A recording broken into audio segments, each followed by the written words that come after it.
안녕하십니까. 정말 오랜만에 뵙는 것 같습니다. 많은 은혜 받고 계시죠?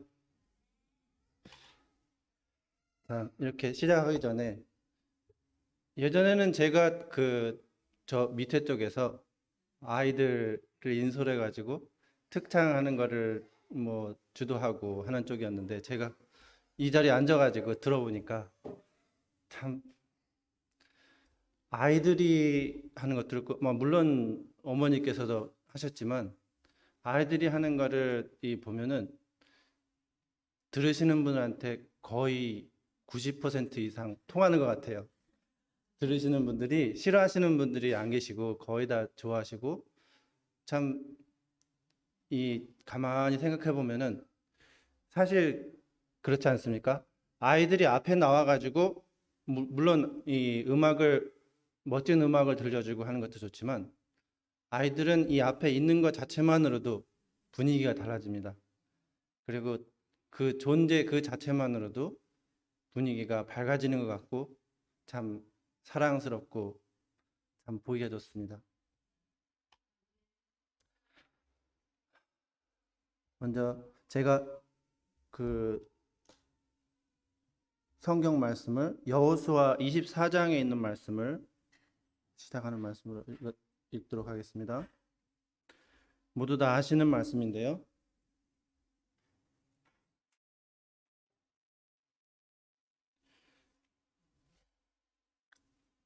24장 14절입니다. 그러므로 이제 여러분은 주를 섬기며 살아가도록 하시오.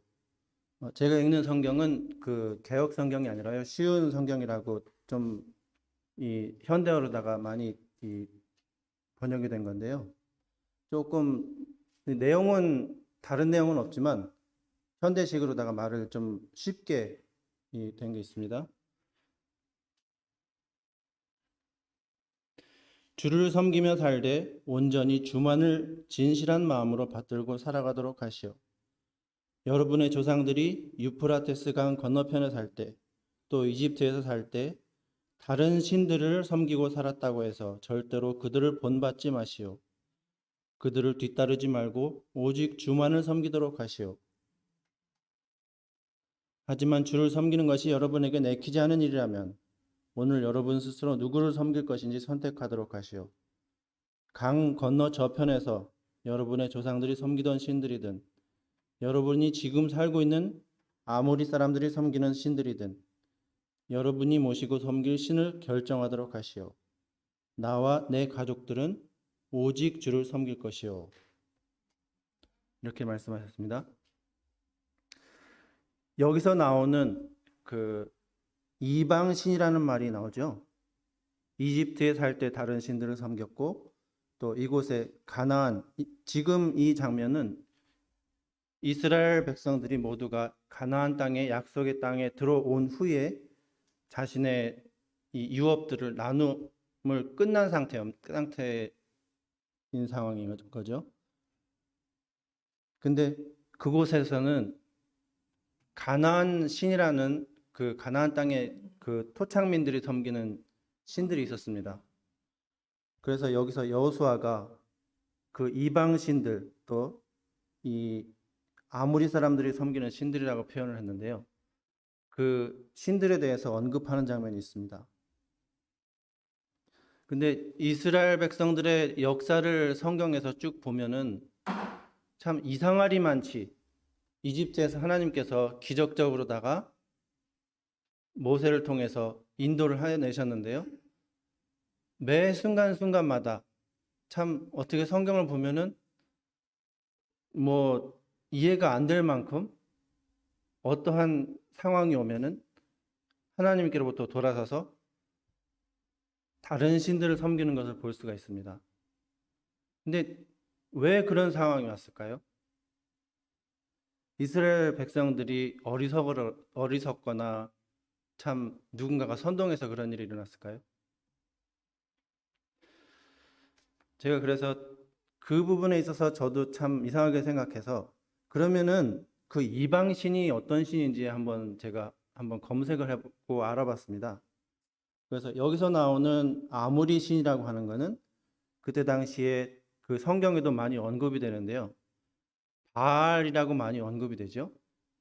그래서 바알이라는 게 뭔지에 대해서 한번 설명을 드리도록 하겠습니다. 바알이라고 하는 것은 그때 당시 이스라엘 사람들이 그 알려져 있는 언어로다가는 셈족으로부터 이 유래되었다고 해서 그 셈족의 언어를 많이 사용했는데요. 그 셈족이 그 이집트의 언어랑 그 셈족에서 내려온 가나안 언어라고는 좀 다르다고 합니다. 그래서 그 셈족의 언어로다가 이 표현한 바알이라는 글자가 있는데요. 그 바알이라는 글자는 두 개의 글자가 합쳐졌다고 합니다. 근데 그 먼저 바알이라는 말은 앞 글자인 벨이라는 말이 있고 뒤에 알이라는 말이 있는데요. 벨이라는 말은 모두가 그 성경에서 많이 그 보셨을 겁니다. 아브라함이 손님이나 이 지나가는 사람들을 초대하는 걸 아주 좋아했죠. 그래서 아브라함이 손님을 초대할 때 하는 말이 항상 있습니다. 내 주여 이 내 처소로 들어오셔서 잠시 먹고 마시고 쉬다 가십시오 하는 말을 많이 합니다. 근데 그곳에서 내 주여라고 하는 말이 바로 벨이라는 말입니다. 그리고 뒤에 알이라고 하는 말이 붙어 있는데요. 그 알이라는 거는 지금도 중동 지방에서 많이 사용되고 있죠. 알라라고. 그래서 그 알이라는 말은 영어로다가는 갓이라고 합니다. 그러니까 주 하나님이라는 말을 바알이라고 이 표현을 한 거죠. 그러니까 그 단어의 의미 그 자체만으로다가는 별 이상한 점을 발견할 수가 없습니다. 그러면 뭐가 다를까요? 이스라엘에 믿는 하나님과 이방 신들이 뭐가 다를까요? 그래서 그 바알 신을 살펴보면은 또 이곳에서 또 흥미로운 사실이 나오는데 바알 신앙하는 사람들 중에는 바알 신보다 윗급의 신이 또 있다고 해요. 근데 그 윗급의 신은 우리도 많이 들어보셨을 건데요. 엘이라고 합니다. 표현을 합니다. 근데 그 엘이라는 말은 혹시 기억하시는 분 계신가요? 예, 하나님을 일컬어서 엘이라고 많이 표현하죠.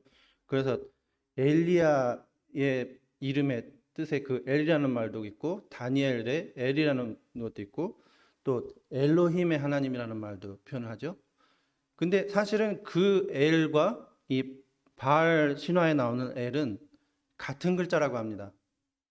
그리고 놀랍도록 그 바알 신화에 나오는 스토리하고 성경에 나오는 하나님의 그 이야기가 너무나 닮았다고 나와 있습니다.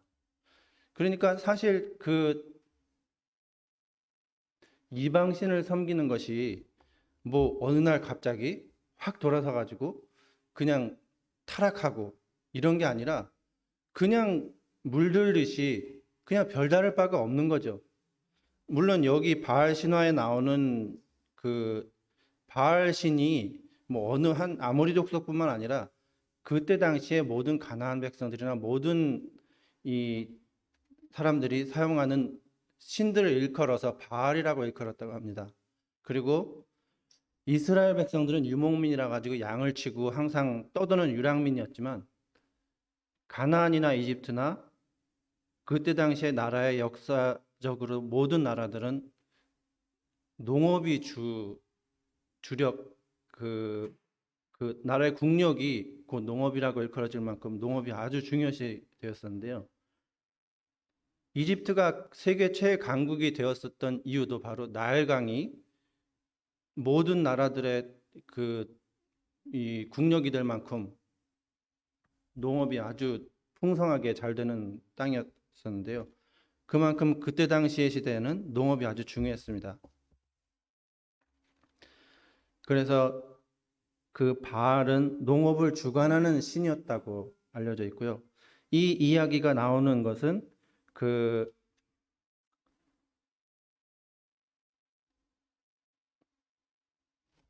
제가 찾아본 거는 이스라엘의 그 고서 중에 하나인 우가릿이라는 곳에서 농부가 발견했다고 해가지고 우가릿 문서라고 하는 표현하는 그 문서가 있거든요.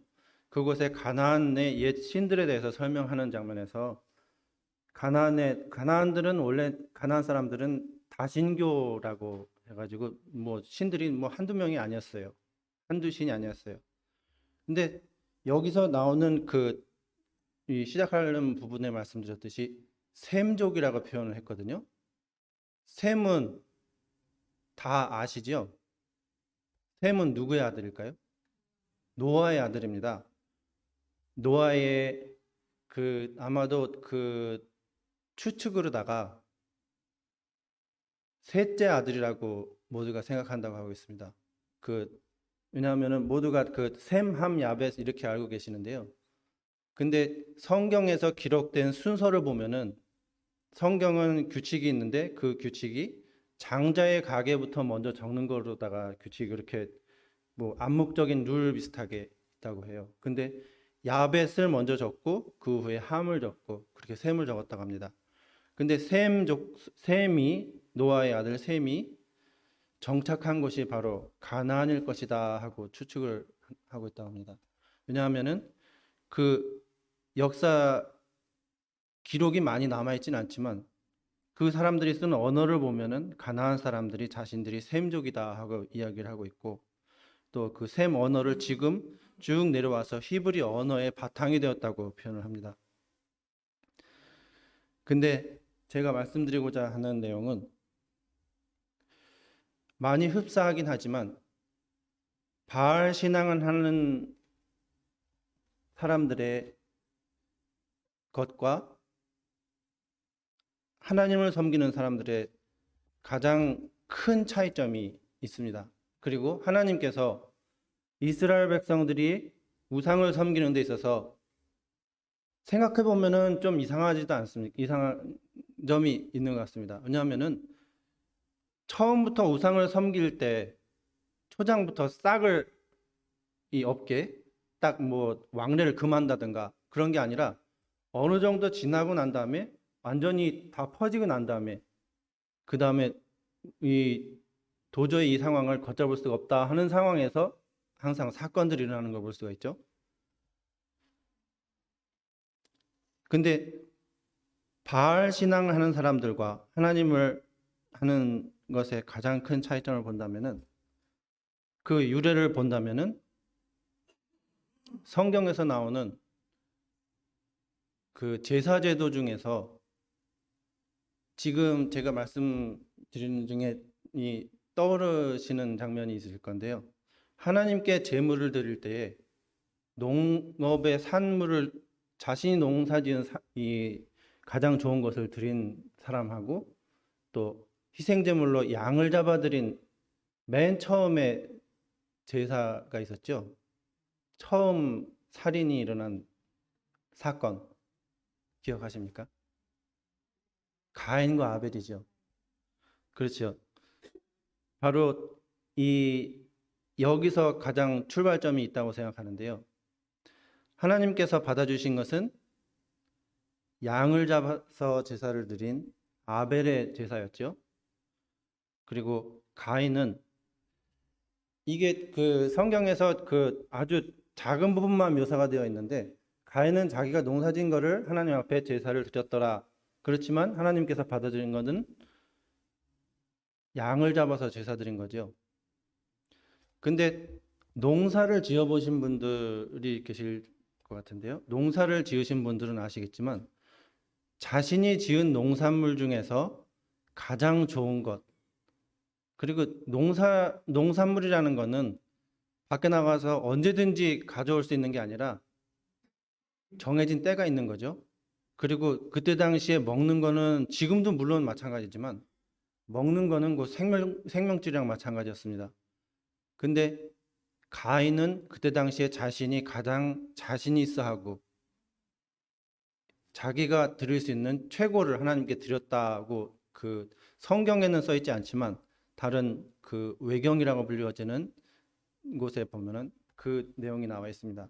그러니까 가인은 자기가 생각할 수 있는 가장 최고를 드린 거죠, 하나님 앞에. 근데 우리가 거기서 주목해야 될 부분은 제사를 드리는 목적에 대해서 참된 이해가 부족했다는 것을 알 수가 있습니다. 하나님께서 어떻게 보면은 가인이 생각했던 것은 자기가 하나님께 선물을 주고 하나님께서는 기뻐할 줄을 알았던 거죠.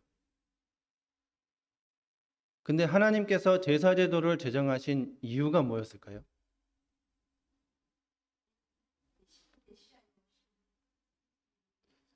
그렇죠. 하나님께서 제사 제도를 맨 처음에 제정하신 순간은 아담과 하와가 죄를 지어서 영원히 그 사망의 선고를 받은 순간이었습니다. 그래서 더 이상 그 사망이 정해진 거죠. 그 순간에는. 그리고 하나님 앞에서 이 끊어지는 그 순간이었다고 합니다. 더 이상 죄를 지으는 죄인은 하늘에 있지를 못하고 에덴 동산에서 쫓겨나고 그 순간에 하나님께서 제정하신 것이 바로 제사제도인 건데요. 그러니까 희생 제물을 통해서 그 제사 제도를 하나님께서는 너희가 살 길은 이거다 하는 것을 알려주시기를 원하셨던 거죠. 그러니까 하나님께서는 양을 죽여서 그거를 받는 것을 즐거워하셨던 것이 아니라 그리고 그러니까 이거인 거죠. 우리가 살아가면서 우선순위가 제가 그 사회에 나가면서 보니까 우선순위라는 게 항상 필요하더라고요. 사는 데 있어서 일이 내가 하고 싶은 일만 하는 게 아니라 항상 모든 상황은 동시에 닥쳐오더라고요. 그래가지고 이 상황이 있을 때 가장 중요한 우선순위라는 거를 정하고 그 우선순위를 먼저 해결하고 그 다음 이런 식으로다가 해결을 하는데요. 우리가 살아가는 데 있어서 최고로다가 다른 무엇과도 바꿀 수 없는 생각할 수 없는 가장 큰 우선순위가 뭘까요?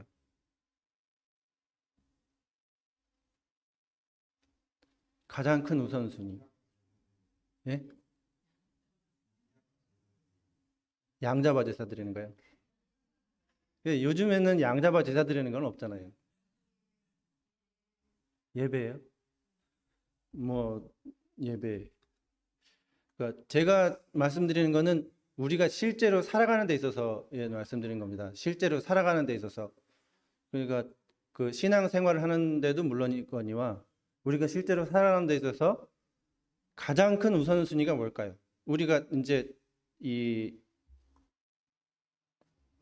돈을 버는 것도 있을 수 있고, 자녀 교육도 있을 수 있고, 예, 네, 네, 네, 예수님과 함께, 예, 예,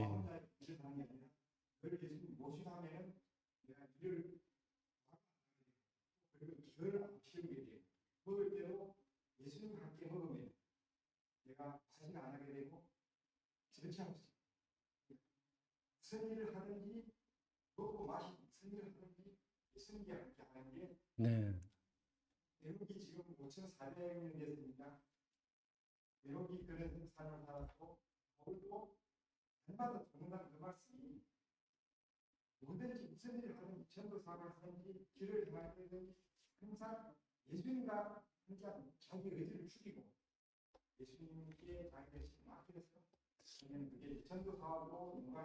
네. 오늘 제 설교에 결론을 내려주신 것 같은데요. 근데 제가 그 질문이 좀 어렵게 드린 것 같습니다.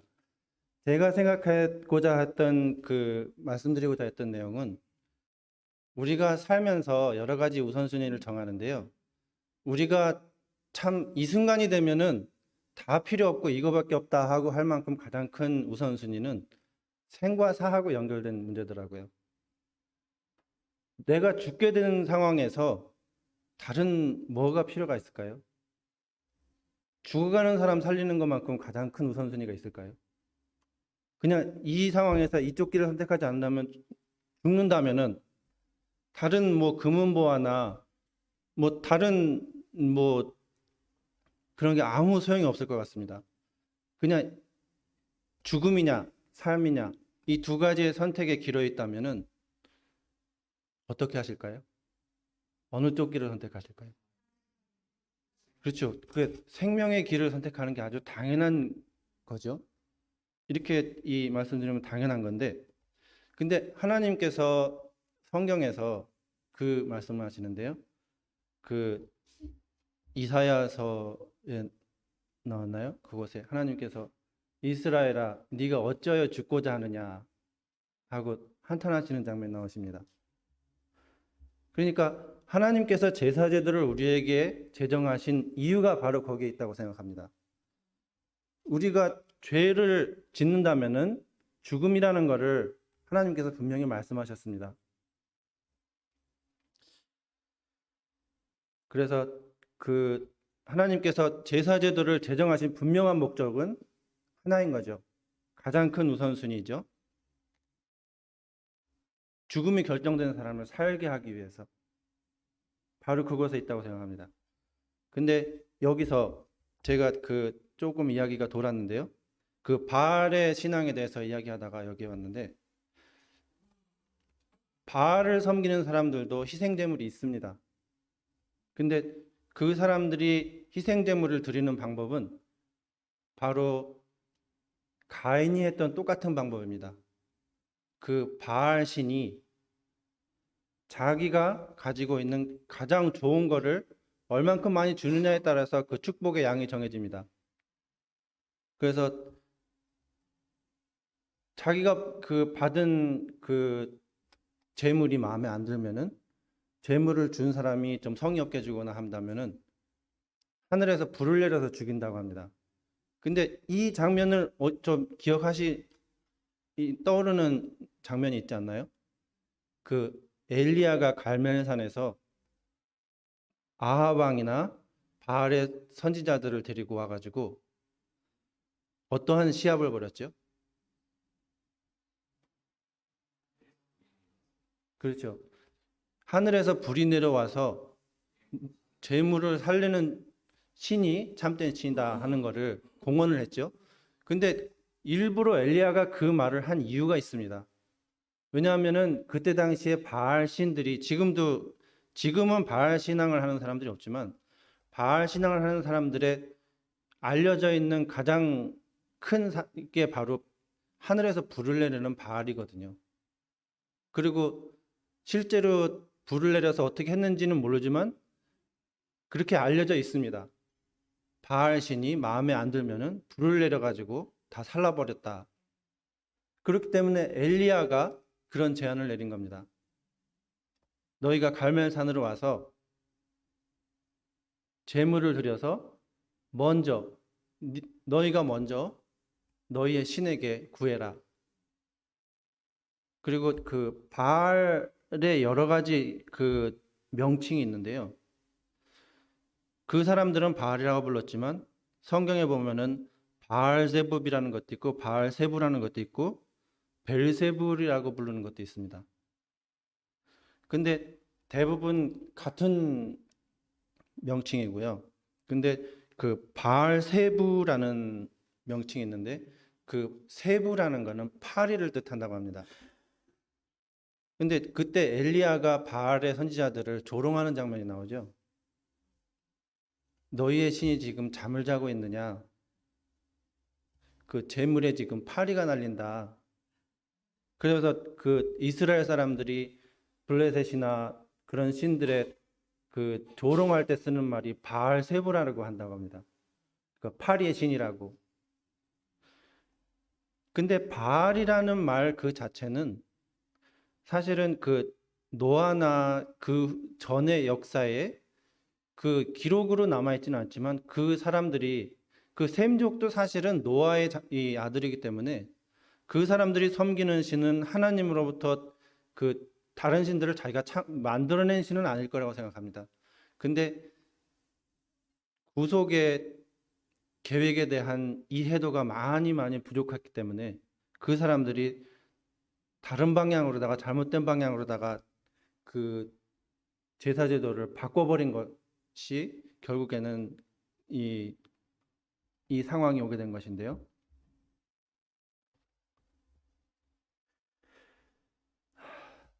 그러니까 제가 이거를 읽으면서 생각해 본 게,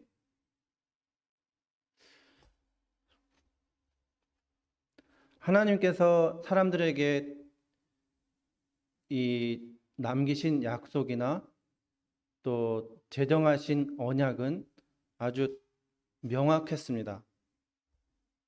우리가 살 수 있는 방법을 알려주신 거죠.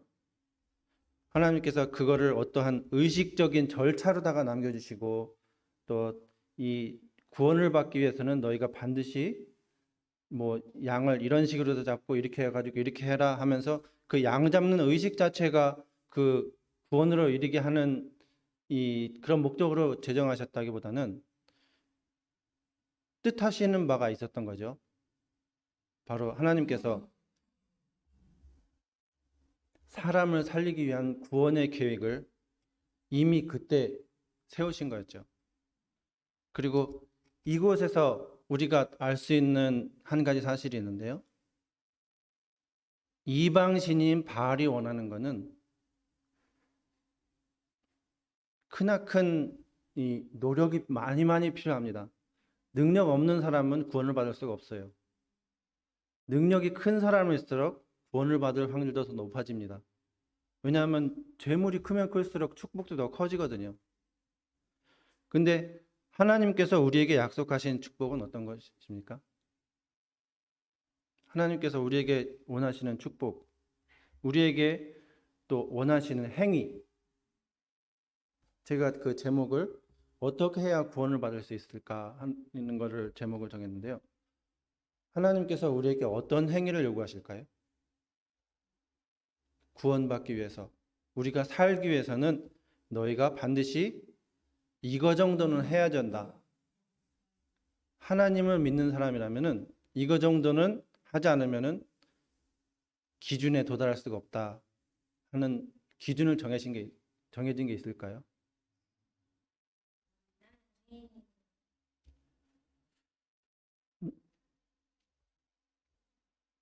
제가 생각하기에는 하나님께서 우리에게 기준을 정하신 건 없다고 생각합니다. 왜냐하면은 하나님의 기준을 맞출 수 있는 이 세상에 어떠한 피조물도 없을 겁니다. 하나님만큼 기준을 높일 수 있는 피조물이 어디 있을까요? 그러니까 여기에서 조금 다른 이야기인데, 하나님의 이름에 대해서 좀 말씀드리자 보면은, 우리는 여호와 하나님이라고 부르잖아요. 근데 사실은 여호와라는 글자는 없는 글자라고 합니다. 왜냐하면 하나님의 이름은 그 성경에서 기록되기를, 하나님의 이름이 우리에게 알려주신 바 된 것은 딱 한 군데 나오는데요. 그게 바로 모세가 하나님께 하나님의 이름을 알려주십시오 했을 때에 하나님께서 모세에게 하신 말씀이 있습니다. 기억하시는 분 계신가요? 네. 하나님께서 나는 스스로 있는 자다 하고 말씀하셨다고 하셨죠. 그게 히브리어로다가 두 단어가 연결된다고 하거든요. 근데 스스로 있는 자다 하고 하신 이유가 뭘까요? 제가 그 부분에 대해서 한번 생각을 해봤는데요. 아담 이후로 그 사람들은 장수를 했죠. 장수를 해서 끊임없이 아이를 낳고, 또 그 아이 낳은 아이들이 낳고 했기 때문에 성경의 족보 책을 보면은 누구의 아들 누구, 누구의 아들 누구 이런 식으로다가 이름이 그 위에까지 쭉 따라 올라갑니다. 그래서 여기에 그 바알 신도 마찬가지로다가 이방 신들은 족보가 있어요. 그래서 바알 신의 아버지가 엘이고, 엘의 아버지가 있는지는 기록에 나와 있지는 않지만 이방 신들은 사람과 같이 족보가 있고 결혼도 하고 또 부부 싸움도 하고 그런 게 역사로다가 나와요. 근데 하나님께서 스스로 있는 자다 하고 분명하게 말씀해 주셨죠. 그때 당시에 그 만연해 있는 그 신들에 대한 이 개념을 바로잡아 주시는 것도 있고, 하나님께서 스스로 있는 자다 하고 하신 이유에 대해서는 사람의 개념으로다가는 스스로 있는 것을 할 수가 있을까요? 사람은 자신의 부모가 없이 자기가 존재할 수 없다는 걸 압니다. 그래서 스스로 있는 자라는 것은 오직 하나님만이 하실 수가 있는 거죠. 그래서 그것에 대한 정의도 들 수 있고 또 그 히브리어의 단어의 뜻을 어떤 그 신학자가 풀어놓은 것을 제가 읽어봤는데요. 하나님의 이름을 기록할 때에 그 히브리어로다가는 야훼라고 한다고 이야기를 하거든요. 근데 야훼라는 거는 히브리어의 단어들을 그때 당시에서는 모음만 있고 자음을 붙이지, 그러니까 자음이 먼저 있는 거죠. 자음만 있고 모음을 붙이지 않았기 때문에 그 자체만으로다가는 발음을 할 수가 없다고 합니다. 그 이유는 하나님께서 하나님의 이름을 망령되이 일컫지 말라고 하신 이유도 있고, 하나님의 이름을 알리고 싶지 않다는 그 히브리 사람들의 이 생각도 있을 거다 하는 뭐 추측도 있지만, 히브리 사람들이 부르는 하나님의 이름은 아도나이라고 하는데요. 아도나이라는 것은 나의 구주라는 뜻이라고 합니다. 근데 제가 그 하나님의 이름에 대해서 말씀드리는 것 중에 하나는, 하나님의 이름을 히브리어 그 번역된 거를 읽어보면은 4개의 단어로다가 나눠져 있는데요. 첫 글자하고 세 번째 글자는 보라는 뜻이고요. 두 번째 글자는 못이라고 합니다. 왜 하나님의 이름을 알려주시면서 못을 보라고 했을까요?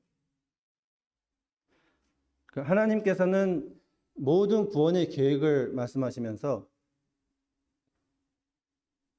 그 희생 제물과 또 우리를 위한 그 구원의 계획 중에 당신의 아들이 죽임을 당하시는 그 장면에 대해서 하나님께서는 반드시 기억해야 될 그 중심으로다가 그것을 설명해 놓으셨고요. 그리고 바알을 숭배하는 사람들이 하나님께서 진노하시는 그 부분에 있어서는 하나님의 아들인 그 예수님의 희생 제물에 대해서 오염을 시킨다고 해야 되나요? 잘못된 방향으로다가 사람들이 나아갈 때 하나님께서는 진노하시는 장면이 나옵니다. 성경에 금송아지를 만들었을 때, 아론이 금송아지를 만들었을 때도 그렇고요. 근데 진노하시는 이유에 대해서 한번 생각해 본다면은,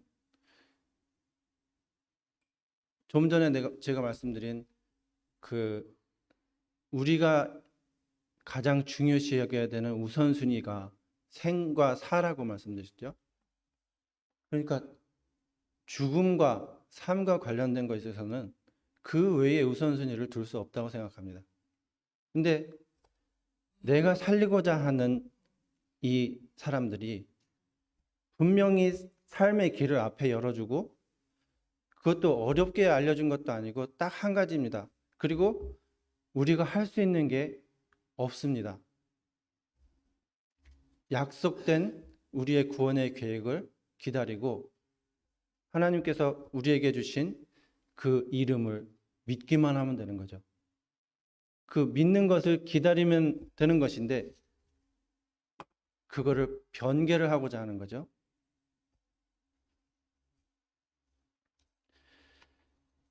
이 부분에 대해서 제가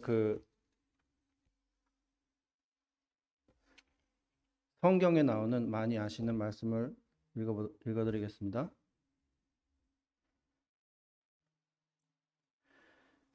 사도행전 16장 30절의 말씀인데요. 바울이 감옥에서 구원이 나왔을 때, 탈출이 됐을 때에 간수가 도망가지 않는 바울에게 하는 말입니다. 그런뒤 간수는 두 사람을 밖으로 데리고 나오더니 이렇게 물었다. 선생님들, 어떻게 하면 저도 구원을 얻을 수 있겠습니까? 여기서도 나오죠. 우리가 구원을 얻기 위해서는 어떻게 무언가를 해야 된다고 생각합니다. 모든 사람들의 그 대부분의 비슷한 이야기입니다. 왜냐하면은 이방의 모든 신들은 대가가 꼭 있습니다. 무언가를 해야 돼요. 구원을 받기 위해서는. 그래서 어떻게 하면 저도 구원을 얻을 수 있겠습니까? 했더니 두 사람이 대답했다. 주 예수를 믿으세요. 그러면 당신과 당신의 온 가족이 구원을 얻을 것입니다. 그리고 또 누가복음에 있는 말씀 한번 읽어보겠습니다. 이거는 많이 아시는 율법 학자에 관한 이야기죠. 하루는 어떤 율법 교사가 예수를 떠보려고 이렇게 물었다. 선생님, 사람이 영원한 생명을 얻으려면 어떻게 해야 합니까? 예수께서 그에게 되물으셨다. 모세의 율법은 어떻게 하라고 되어 있어? 그 율법 교사가 대답했다.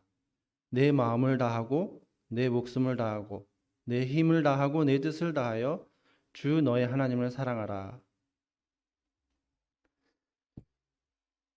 눈앞에 하나님의 어린 양을 앞에 두고 내가 어떻게 해야 내 자신을 구원할 수 있겠습니까? 하고 물어보는 것이죠.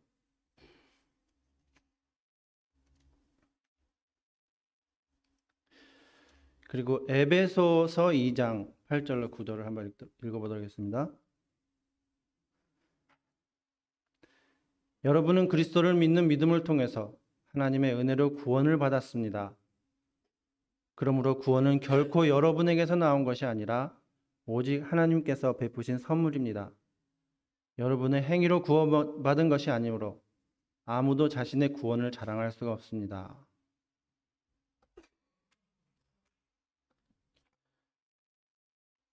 우리가 우리 자신의 구원을 위해서 할 수 있는 행동은 아무것도 없습니다. 그래서 우리는 이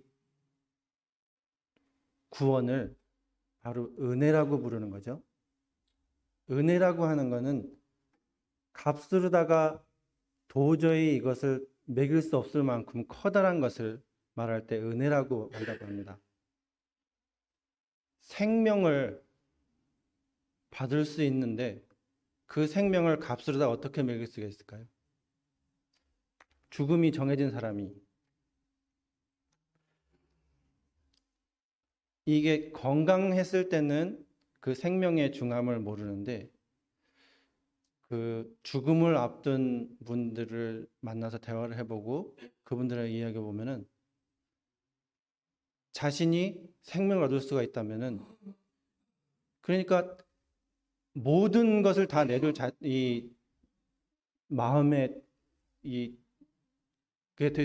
준비가 되어 있는 거예요. 만약에 생명을 받을 수가 있다면은.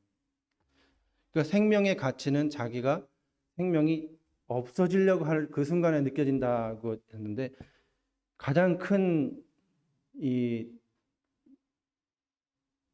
이거는 자기 자신의 생명이 없어져 가는 것을 모르는 상태인 거죠. 그리고 이미 죽음이 선고됐다는 사실을 모르는 거죠.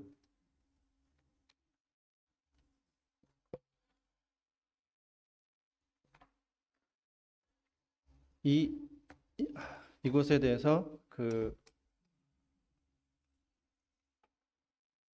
예언의 신의 말씀을 하나 더 읽어드리고 마치도록 하겠습니다.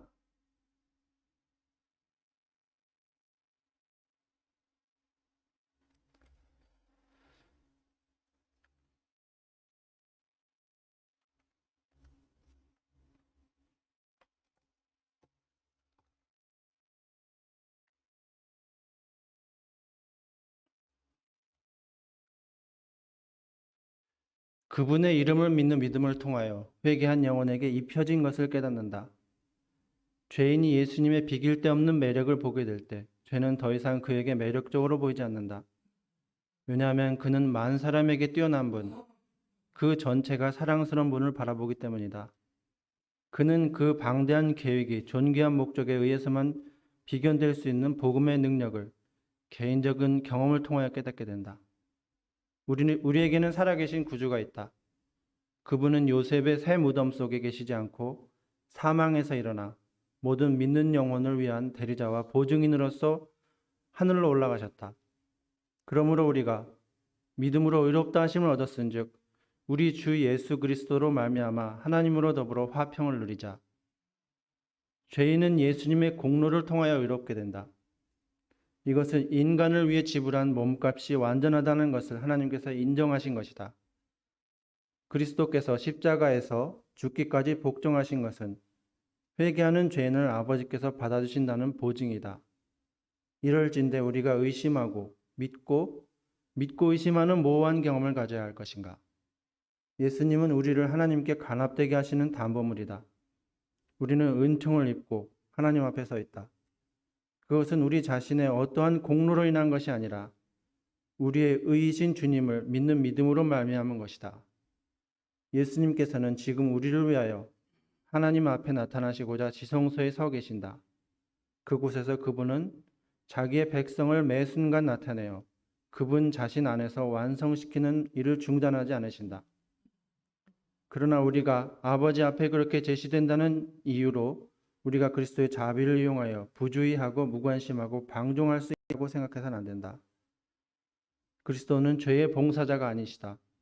오직 우리가 믿음으로 그분 안에 거할 때만 그분 안에서 완전해지고 사랑하는 자녀로 그분께 간합된다. 우리 자신의 선한 행실로는 결코 완전함을 이룰 수 없다. 믿음으로 예수님을 바라보는 영혼은 자기 자신의 의를 포기한다. 그는 자기 자신이 불완전하고 자신의 회개가 미흡하고 자신의 가장 강한 믿음도 연약한데 불구하고 자기의 가장 값진 희생도 빈약하다는 것을 깨닫고 십자가의 발 아래 겸손하게 엎드린다.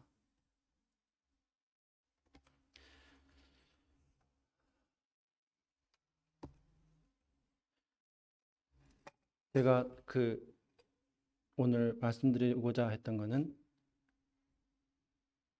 바알에 대해서 말씀드리고자 했던 것이 아니라 이방신이라고 알려져 있는 바알과 하나님께서 우리에게 주신 선물, 그 은혜가 얼마나 귀중하고 또 가치가 있고 우리에게 왜 은혜가 되는가를 깨닫기 위해서는 우리는 우리의 상태를 먼저 알아야 된다고 생각합니다. 우리 자신이 우리의 능력으로다가는 도저히 갚을 수가 없는 상황인 거죠. 그리고 우리의 능력으로다가는 생명을 얻을 수 있는 방법이 없습니다. 근데 그 계획을 이미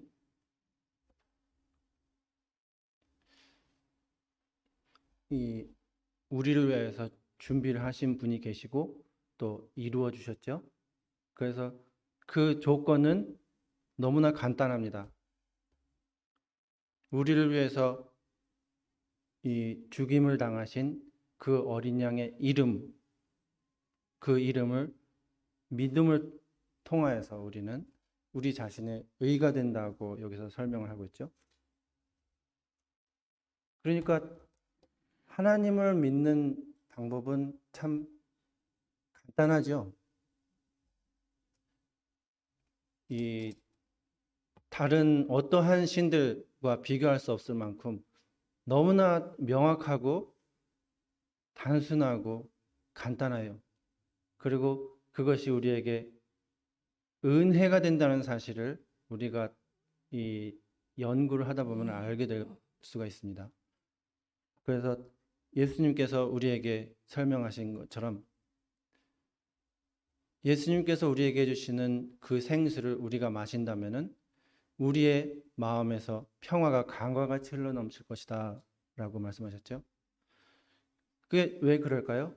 그게 은혜라는 사실을 깨달았을 때에, 그리고 우리가 갚기 위해서 우리가 할 필요가 없다는 사실을 깨닫게 된다면은 우리의 모든 무거운 짐들이 다 없어져 버리는 거죠. 대신 모든 것을 다 갚아버렸는데 우리가 할 게 뭐가 있을까요? 그래서 그 놀라운 사실을 우리가 경험하고 또 매 순간 살아가면서 그 은혜 가운데서 거하시는 저와 여러분이 되실 것을 믿고 이 시간을 마치도록 하겠습니다.